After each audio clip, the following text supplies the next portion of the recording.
নমস্কার বন্ধুরা, কেমন আছো সবাই? আমার খাই খাই বাই চ্যানেলে সবাইকে স্বাগত জানাই। সবাইকে ৭৬তম প্রজাতন্ত্র দিবসের অনেক শুভেচ্ছা। আজ আমি বানাবো তিরঙ্গা কচুরি। তো প্রথমে দুটো গাজরকে আমি ভালো মতো ছাল দিয়ে গ্রেট করে নিয়েছি।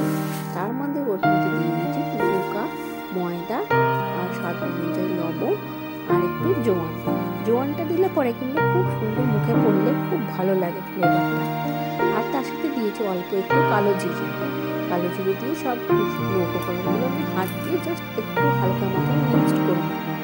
মিক্সড করে নিয়ে যখন মোটামুটি মিক্সড হয়ে যাবে তখন আমি দিয়ে দেবো ওতে 1 ঢাকনা মতন রিফাইন্ড অয়েল দিয়ে আবার একটু ভালো মতন আমি পুরো ময়দাটাকে খুব ভালো মতন ঠেসে মেখে নেব। যেহেতু গাজরের থেকে জল বেরোয়, তো খুব একটা জল আমার এখানেতে অ্যাড করতে লাগেনি, কারণ অলরেডি গাজরটা একটু ভেজা ছিল। দেখো আমার ময়দাটা পুরো মোটা হয়ে গেছে। আমার এরকম টাইপের দেখতে লাগছে ময়দাটা, অনেক নরম হয়েছে, সফট হয়েছে, যেহেতু গাজর দিয়েছি তার জন্য। আমি এটাকে ঢেকে রেখে দেবো। অন্যদিকে আমি পুরটা বানিয়ে নেবো। আমি এটাকে নিয়েছি কাঁচা মটরশুঁটি, 1 ইঞ্চি মতো আদা আর একটা কাঁচা লঙ্কা ফাটিয়ে দিয়ে নিয়েছি, ভালো করে পেস্ট করে নিয়েছি। কড়াইতে দিয়েছি একটু তেল, তার সাথে একটু হিং দিলাম ফোড়ন। হিং দেওয়ার পরে একটুখানি গ্যাসটাকে ফ্লেমের কাছে লোয়ে রাখবেন না, হিংটা ফুটে যেতে হবে। তারপরে আমি ওটাতে পেস্টটা আমি দিয়ে দেবো, যেটা মটরশুঁটির পেস্টটা করেছিলাম কাঁচাটা।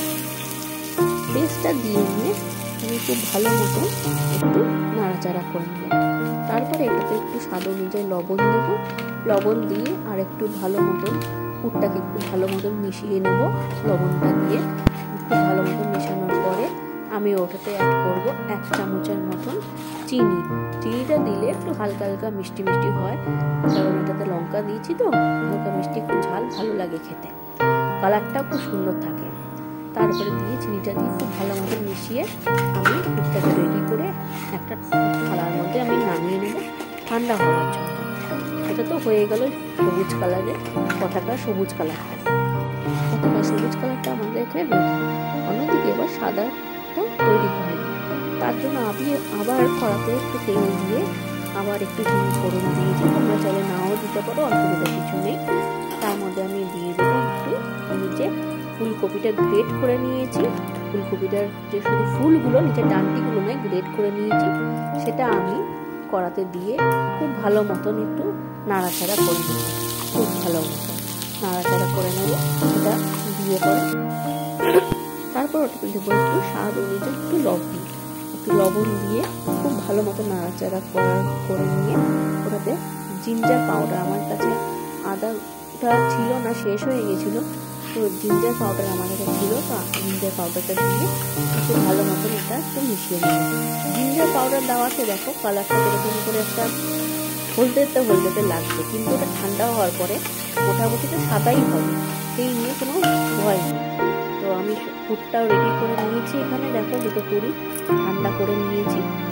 দেখো এরপরে আমি এটা থেকে লেচি কেটে নেব। লেচি কেটে একটু ভালো মতো আবার একটু মথে নিচ্ছি খুব ভালো মতন। এখান থেকে একটু করে লেচি কেটে নেব।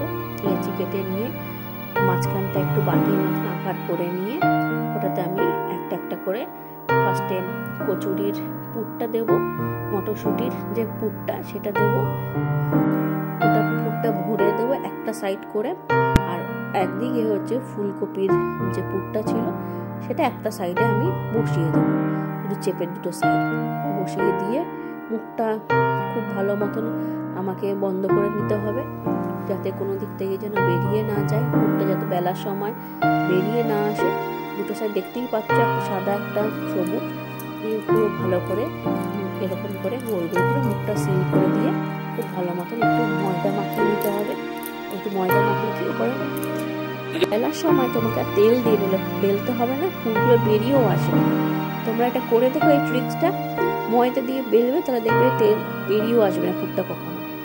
আর একটা এইভাবে আর একটা বানিয়ে নিচ্ছি, একটা সাইডে আবার সেই মটরশুঁটির পুরটা, একটা সাইড হচ্ছে ফুলকপির পুরটা।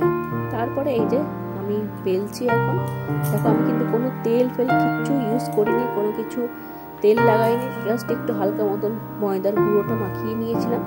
তার জন্য কত সুন্দর বেলা হচ্ছে, একটাও ফাটেনি।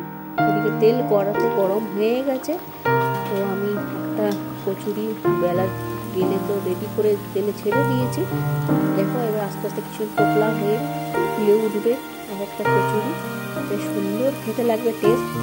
বেশ এরকম একটু তেলটা দিয়ে চেপে চেপে করে চাপ দিলেই দেখবে এখন টোপলা হয়ে এরকম একদম কচুরিগুলো এরকম করে ফুলে ফুলে উঠবে। একটা সাইড এইভাবে টোপলা করে ফুলে উঠলে ওই সাইডটাও এইভাবে উল্টে দিয়ে দুটো সাইড ভেজে নিয়ে তোমার কচুরি একদম রেডি হয়ে যাবে। এটাতে জোয়ান দেওয়াতে মুখটা ফ্লেভারটা খুব সুন্দর পড়বে লাগবে, একদিকে কালো জিরে খুব সুন্দর লাগবে। তার সাথে আমি দেখো মটরশুঁটি দিয়ে আলুর দমও করে নিয়েছি। আমার কচুরি আর আলুর দম রেডি, তিরঙ্গা কচুরি আমার রেডি। আর প্রজাতন্ত্র দিবসের সময় আমি তিরঙ্গা কচুরি করেছি।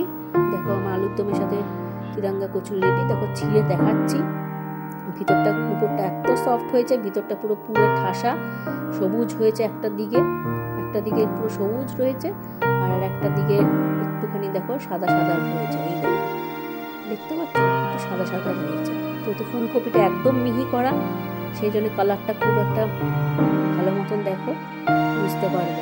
দেখো এই দিকটা পুরো সাদা আর এই দিকটা পুরো একদম সবুজ। তিরঙ্গা কচুরি আজকে বানিয়েছি প্রজাতন্ত্র দিবসের জন্য। আজকে কেমন হয়েছে, খুব সুন্দর হয়েছে খেতে। আলুর দমটাও খুব সুন্দর হয়েছে, পুরো একদম নরম হয়ে গলে গেছিল, খুব সুন্দর টেস্ট। আলুর দমের রেসিপিটা আরেকদিন আমি আপলোড করব। তোমরা কেমন হয়েছে অবশ্যই জানিও। বাই।